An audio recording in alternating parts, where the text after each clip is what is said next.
Guys, welcome to another episode of the Granny Joe Show. I am playing Dungeon Party today, with you dudes. I do apologize about any audio problems you might have. It's not you, it's me. Basically, I don't have the best mic in the world. I don't have the best recorder in the world.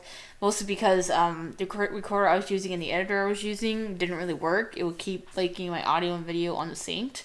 So I couldn't really use them anymore, and I contacted the creator and was like, hey, what's up? Why is this happening to me? So I'm waiting for him to respond. Until then, I have to use this, so you might hear, little creakling in your audio. And that's from my crappy mic and all that. So, hello, this is a demo. Here's some controls. WASD to move the camera, hold shift to speed it up, E and Q to rotate the camera, scroll wheel to zoom. Alright, this all looks like it's...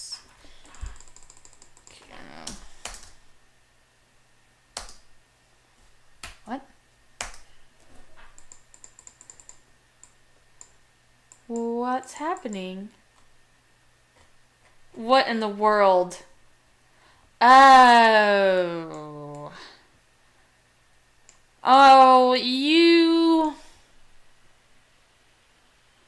Okay, so there is actually a way of doing this in Unity Developer, but you really need to have the camera right on the characters.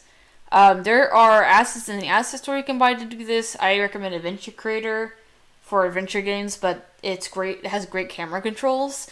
And if you buy that and you use that, that'll automatically link the camera to these guys to make it easier to see them.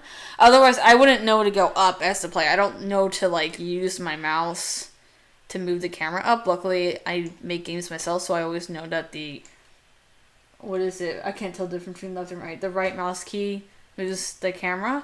But a new gamer, someone who's used to other games, wouldn't know that. So they would be really confused, and they would probably be playing the entire game like this, or just quit because they don't have the patience.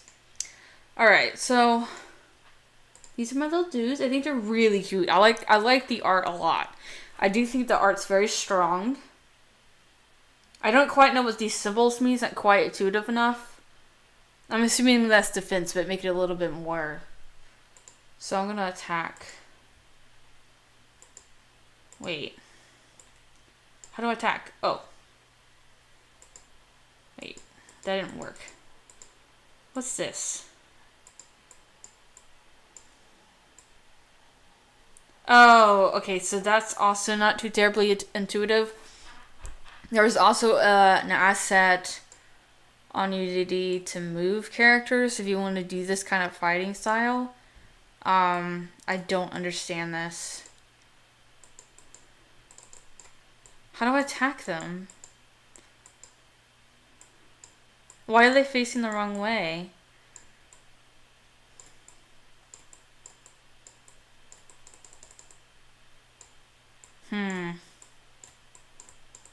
I'm sorry, I don't understand. I really do apologize, but it does need to be a little bit more intuitive. Maybe when you, my recommendations, maybe when you click on them, it, gives you the moves. I have a feeling that maybe it told me what to do in the text tutorial, but you really shouldn't have your entire tutorial in text. You should demonstrate all of the things that happen in your game within gameplay. So I shouldn't have to go back to the text to learn it.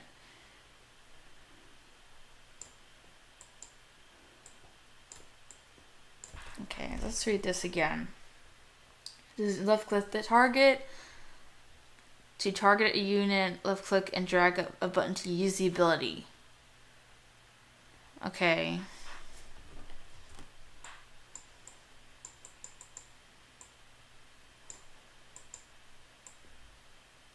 Oh, that didn't work though.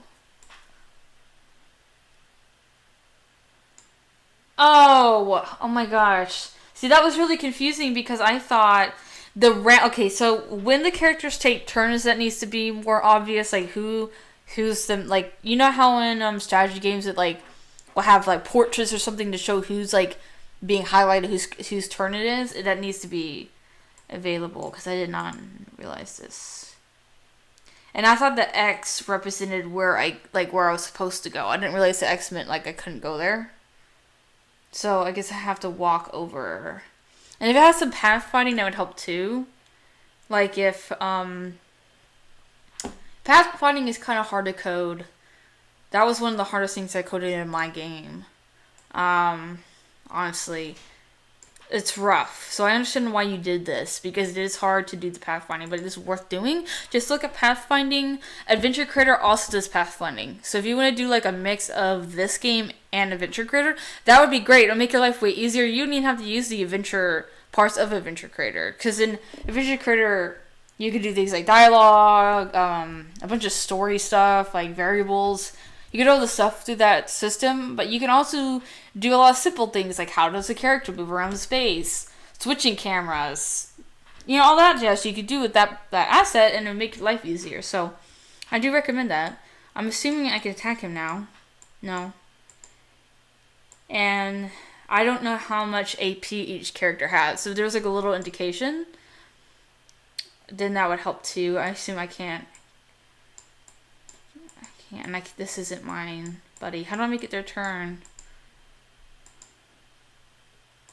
I guess he has to attack. See, he couldn't be. Okay, so also if there was a button in order to make them like not do anything, that would also help. Like, because I'm clearly not within range of. Oh, he just knocked my dude off. I'm clearly not within range, right? So, if there was a button just to make him, like, silent, like, just stand there, that would be fine. Can I attack you? No, I'm not close enough. Okay.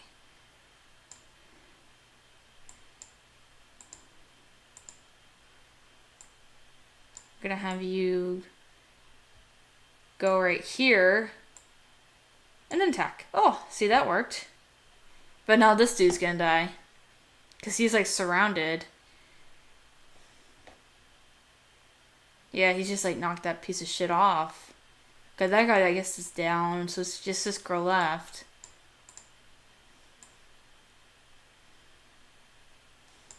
Alright. Alright. I like how they roll off the stage. I think that's really cute. See, and I can't heal either.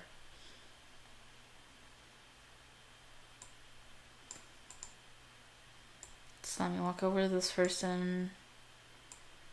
I'm getting kind of a hang of it now. Now that I kind of understand how this works. Oh, I almost got her off.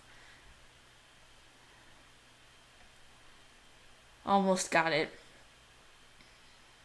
I also think that if there's a little bit more feedback on the rolling around, like if there was sound effects, because I don't think there's any sound at all. Actually, I don't think there's any music or sound, but if there's any sound to indicate that things could roll off the stage, or when they do roll, it's this really satisfying sound of achievement. Like, ooh, I really want to keep doing that. I really want to keep hitting these people and try to get them, move them off the stage. I think that would be really cool too.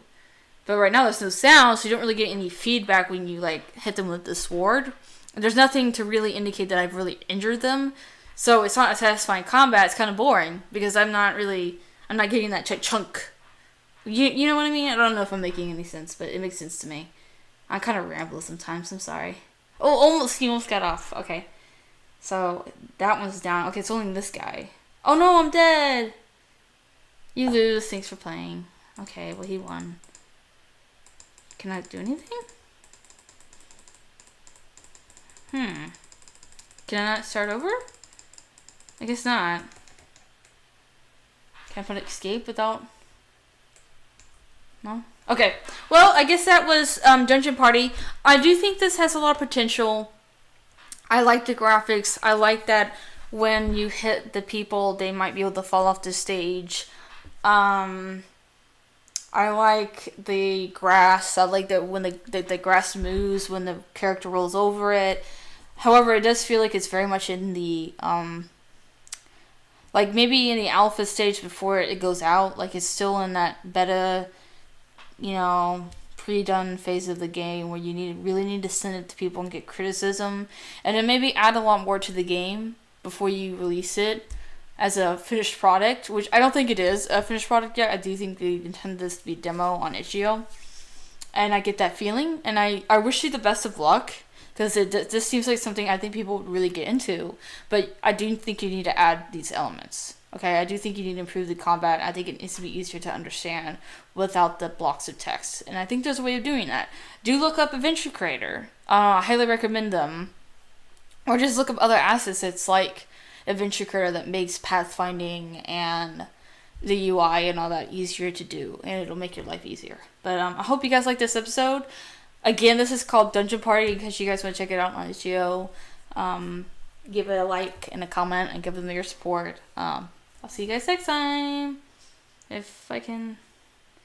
Hold on. Okay.